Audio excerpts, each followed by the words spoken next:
তরকারিটা কষানো হয়ে গেছে। এখন আমি পরিমাণ মতো একটু পানি দিয়ে দিলাম।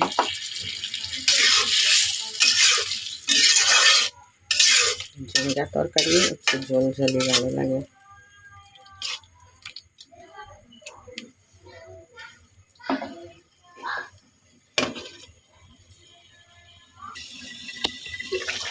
বন্ধুরা, এদিকে চিংড়ি মাছ আর ঝিঙ্গার তরকারি হচ্ছে, আর এদিকে আমি একটু ওলকচুর ভর্তা করে নেব।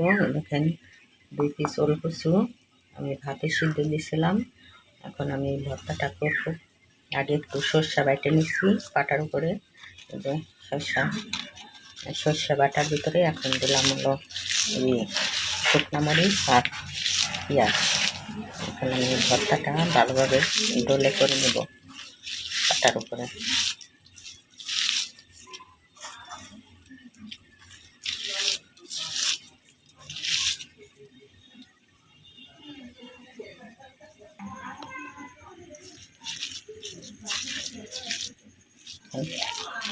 কচুরি মিশিয়ে দেব পেঁয়াজ মরিচের সাথে।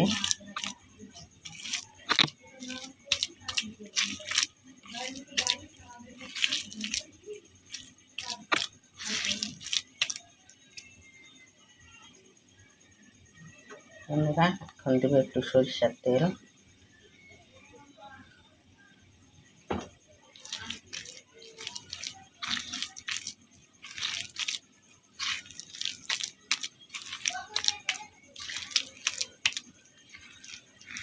দেখেন কি সুন্দর একদম গলে গেছে সিদ্ধ হয়ে।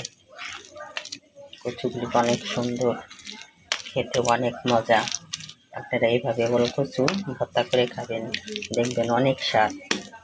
একটু দিবেন, সরিষা দিবেন বেটে, আর ওভাবে মরিচ পেঁয়াজ দিয়ে সরিষার তেল দিয়ে মাখাবেন, দেখবেন খেতে অনেক স্বাদ।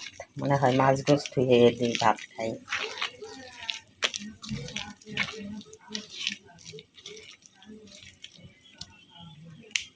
এখন এই পাটার উপরে আমি একটু ভাত মাখাবো। এই পাটায় ভাত মাখানো খাওয়াটা অনেক মজা লাগে।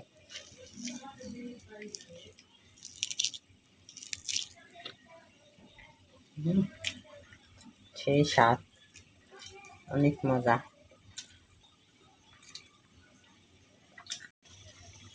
এদিকে আমার তরকারিটাও হয়ে গেছে, নামিয়ে দেবো।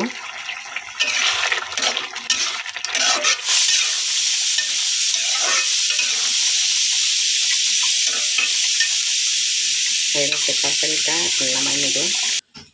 বন্ধুরা, আমার রান্না শেষ হয়ে গেছে। এই যে আমি ঝিঙ্গা দিয়ে আলু দিয়ে চিংড়ি মাছের ঝোল আর এই যে ওলকচুর ভর্তা। দেখেন আমার রান্নাটা আপনাদের কেমন লাগছে।